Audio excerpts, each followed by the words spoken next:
ગુજરાત રાજ્યના નવા મુખ્ય સચિવ તરીકે મનોજકુમાર દાસે ચાર્જ સંભાળ્યો છે। વર્તમાન મુખ્ય સચિવ પંકજ જોશી સેવાનિવૃત્ત થયા બાદ મનોજકુમાર દાસને મુખ્ય સચિવ તરીકેનો ચાર્જ સોંપ્યો હતો। મનોજકુમાર દાસ 1990 થી બેન્ચના IAS અધિકારી છે।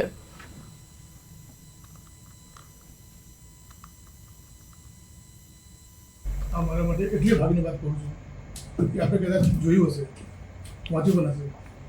લાસ્ટ વીક IMFના બરાએ એક ખાસ વાત કરી, ત્યાંના VC અને MD ઇનફેક્ટ MD અને જે ત્યાંના કંપનીના CEO છે તે એમ કીધું કે આજે વિશ્વમાં કોરોના કાળ કરતાં હવે થોડી મંદી આવી છે।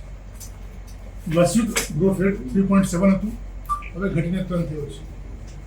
અન્ય દેશો જે અગાઉ વિકાસ પામતા હતા ત્યાં પણ વિકાસની ગતિ ધીમી પડી છે અને માત્ર ઇન્ડિયા અત્યારે બ્રાઇટ સ્પોટ છે। ઓનલી ઇન્ડિયા ઇઝ ડુઇંગ વેલ અને આ ભારતમાં ગુજરાત ગ્રોથ એન્જિન છે। વિશ્વમાં એકમાત્ર આશા ભારત અને ભારતમાં ગુજરાત ગ્રોથ એન્જિન છે અને આવા સમયે આવા હિસ્ટોરિકલ ટાઈમમાં મને કામ કરવાની તક મળી છે, એ માટે હું પોતાને બહુ ધન્ય સમજું છું। આ મારા